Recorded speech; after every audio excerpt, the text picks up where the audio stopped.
Well, hello folks, welcome back to Football Manager 2020. Yeah, we are back with Gottne, and believe it or not, this is episode 94. I am the Custard Prophet, and there may be a bunch of you thinking, what the heck is this about? Well, this was a long-term save that I had on the channel in the last FM cycle, which I did run on into the new FM cycle, but the last video I updated was on Christmas Day, and I was basically doing half season updates and just didn't have time to do another one of these until now, basically because I had two saves running and a bunch of other things going on at the same time, so it just wasn't enough time. But I have managed to finish the 2036 season, which is great. I had a lot of fun doing it, actually. Yeah, hope to be able to get maybe another couple of seasons at least out of this. But yeah, it went a lot better than I thought it might, and I'll show you why that is in a second, because we finished fourth. And if you've not been watching this series, well, let's have a look at how we have done in recent times, because Gottne start the game in the bottom playable league, which is the second division, but it's regional leagues, I think, and then we got promoted quite quickly. Then we went out of the Division 1, and then we spent a little bit of time in the Elite Division, which is just below the top division here. And then since that time, we have pushed ourselves up in the top division. And actually, since we've been here, we have done very, very well. Best we've done is finish second, but what I wanted to do was to actually win the league with Gottne, which would have been utterly awesome. But it's hard thing to achieve with a club which is absolutely tiny, with a stadium that originally held 2,000. We had a new stadium built, but it holds less than 5,000. And we just had, and I don't know if I said this last time because it's been about 3 months, but we've had a stadium expansion which will be complete at the end of this season. Let's have a look at that. So the expansion here, oh no, it's the planning will be complete. We seem to have been doing this for a while. 2037, okay. I made this mistake before, I think. Well, so this has gone back a little bit, but at least, you know, things are happening. We need to expand. I'm sure that was the end of this season recently, but you know, we've had a bunch of other things, sort of youth, improving facilities, and actually the team, the facilities now are starting to look pretty decent. As you can see, we've got now average training facilities, adequate youth facilities. Yeah, clearly we could do with doing something here. Yeah, I thought they were better than that, but we will. I'll be asking again in a second. But this season has gone incredibly well. We've not brought anyone else in. But after we had a large run of draws, and then we played Djurgårdens and beat them, and I thought it was all going to go quite well after that. So you see here, this is where we left off last time. You think, well, you know, this is the break that we have to play in. And you see, we come back and we drew our first 4 games against Kalmar, Elfsborg, Göteborg and Örebro. None of those sides are particularly strong, not really scoring goals. Elfsborg, against Elfsborg, we got Ekstrom, the striker, and against Örebro, our old club in the parallel save, veteran Thomas Muller scored. But then after that, things went a little bit better, and you can see we picked up wins against Jönköping Södra, Hammarby, BK Häcken, Sundsvall, Norrköping, some great victories in there, just losing at home against AIK. But all the way through to the end of the season, we were picking up results, which was just brilliant. I mean, a home draw against Malmo doesn't sound great, but they were second in the league. And we scored pretty late on to get back into this game. I was absolutely chuffed with that. A 3-3 draw against Malmo was good. And then to follow up with an away draw against Djurgårdens, even though we went 2-0 up, was really, really good. We were excellent. And an away draw against Göteborg, another good result. And the team with the long name, well, they've been doing really well in the league as well. So actually, the end to the season has been absolutely brilliant. So I've been incredibly pleased with that. Europe has gone also pretty well. As you can see, we got through our first few games. We had a Turkish side here. Peter Kanstrup getting the goals, and you'll see he's been getting a lot of goals. We got through that first game, and Pogon, who are a Polish side, I might have guessed that, beat them. What's that, 7-2 on aggregate. Kanstrup was scoring yet more goals and more goals. And then we got through to the Euro Cup group phases, and we are top of our group, which is really, really nice. The group isn't as hard as it could be.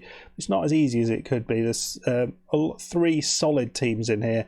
The only points we've dropped so far is the first game of the season against FCSB of Romania. But other than that, it's gone pretty well. And we've got 2 games remaining, and we look in pretty decent form to win this league.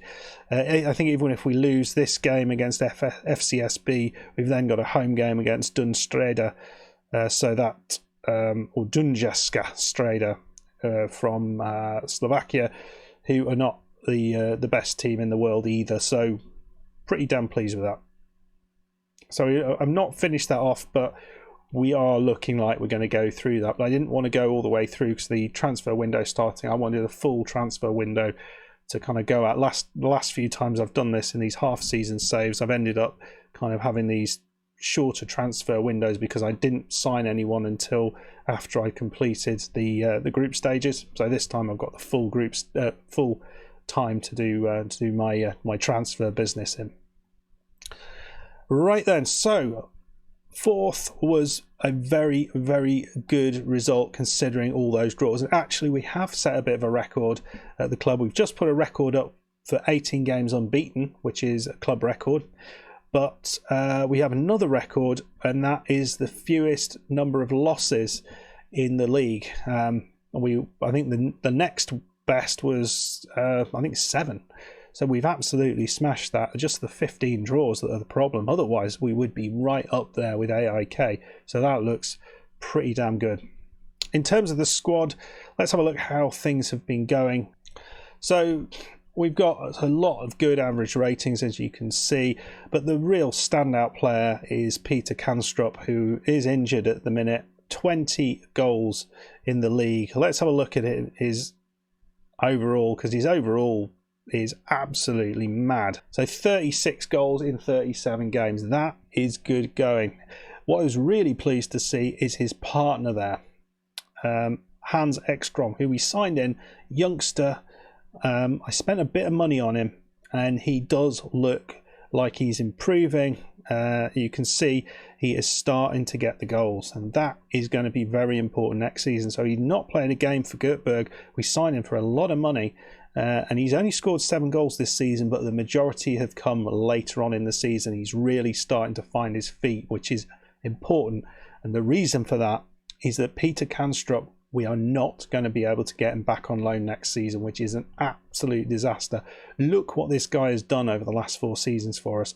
I had him on loan, not paid him any money, but this time Copenhagen, they want him in their first team. You can kind of understand that. But yeah, so we are going to lose him. Our central midfielders, Ulkanen and Asamoah, have done very, very well. You can see both of them sharing that central midfield role. Ulkanen is absolutely outstanding in terms of chance creation. He just keeps playing these wonderful balls through.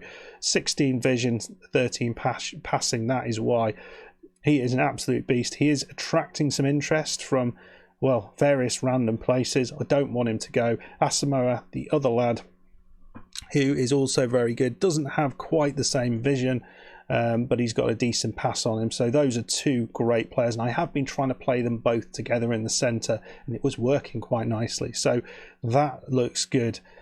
Simon Tinnerholm, the legend, he's 30 years old. He's still worth £1 million. His ability is going down. I still think he brings an awful lot to the side, as you can see. He's 26 games, 3 goals, 4 assists. Not bad for the central midfielder. Happy with that. And then we've had some good performances from the likes of Svensson, which was great. The centre-back, I didn't think he would be able to keep things going, but he has, and he looks very good. And the other real big surprise is Mohamed Abdi, because we were looking for a centre-back for ages. in the end, I couldn't find anyone, and we put this lad in, Abdi, and actually he has been brilliant. No idea why. It wasn't this season. It was last season. He hardly played a game last season, but he's come in, and for whatever reason, he looks the part. Don't understand that at all. And then you can see a lot of other people here. One of the people that has started a little bit better in recent times is Sheikh. I can never say that. Diop, who is wanted by Douche Gardens, but my thoughts here, maybe, I know it doesn't look like a great goal scoring form, but maybe he can be the man to take over Canstrop's role. It's a big old risk, but maybe, just maybe, he could be the one to do it. Or do we sell him and then try and bring someone else in? But I don't mind his attributes. I think he's a reasonable player. I'd like to see a little bit more in his finishing. His concentration could be better. But you look at most of the other things, his dribbling ability looks very good. First touch, 15, very nice. He's fast, and we like that. He's got some strength to him as well, and he's not particularly short. Professional personality and still improving. And he's only 21. I think there is a place for him in this side. Good agility as well. So I'm hoping that maybe next season this will be his year. Likewise with Mehmet Aydin, who is another player I'm trying to develop. He's only 20 years old. He's improving all the time, but is he going to improve fast enough? He's pretty fast, but can we get him up to real standards? So things are going all right. We've got, as you can see, there are a few people who may not be here next season. Some who have been important players for a long period. So the likes of Christopher Krebs, unfortunately, you probably don't remember him, but he has been at this club for a long, long time. Important player, scored some very vital goals for us over the years. But this season, he's got a bit older. He's 34 years old, and we're going to let him go. John Ryden is the other one who we just never quite made work. So he will be leaving the club. I'm a bit sad about that one. I was hoping I would make that one work, but it didn't quite work out. And there'll be a few other ones out the door as well.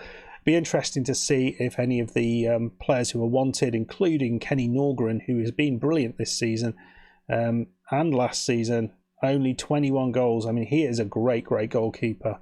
So we're pleased with that. Carlson actually did get a few games this time around. He doesn't look a bad goalkeeper for a backup, but we've got a lot of goalkeepers in this team. The likes of SodaStream still at the club. I'll be looking to get rid of him, I think, and we've got a couple on loan as well. So it's all a bit mad, really. So that's where we are. We are doing well. We need another striker. We'll probably need a few other players. Finances look really, really good. And this is because we're continually in Europe, £6 million in the bank, and we've still got some time left in the European competitions. So should be increasing that as we go. So potentially a good signing, but also trying to improve those training facilities also. Dynamics wise, players are doing very, very happy. A few asking to leave, as you can see, the likes of Muller, Krebs, Ryden, Nielsen and SodaStream, and I would say all of those I'm absolutely fine with them leaving. Most of them have been important, but none of them now are really contributing to the team. In the development centre, we've had another youth intake, and yet again it's terrible. I thought maybe it's something to do with our youth coach, but it wasn't. The head of youth development looks pretty good, and actually you look at our coaches, our staff is pretty much best in the league, apart from two attributes, which you couldn't ask for much more than that. So I'm pretty pleased with that, but we're just not getting anyone in really. And I guess the reason for that is this thing here, the youth recruitment is average youth recruitment. We don't have the option to ask for more at the minute, but every time I get the option, I'm trying to push that up, because that's the key thing. We need to get some good youth recruitment into this club. Okay, folks, well, I think that'll do me. I hope you have enjoyed this episode. Let me know if you remember any of these players and whether you'll be interested in me carrying this on to see whether I can do the business and win the Swedish League. I'll come back halfway through the 2037 season. Hopefully it won't be 3 months in the future. I'm going to try and at least do one episode of these every month, and just to give you a little bit of a an idea of what's going on. And hopefully by the time FM22 comes around, we will have finally completed this challenge from within FM20 and the one in FM21 as well with Liège. Well, thank you very much for getting this far. If you have enjoyed the episode, please hit the like button. Please subscribe if you are new, and I'll see you next time as we hopefully can push on and maybe do something in the league next season. Maybe get second. Maybe. I think it will all depend on replacing Canstrup, and we'll see if we manage to do that. Goodbye.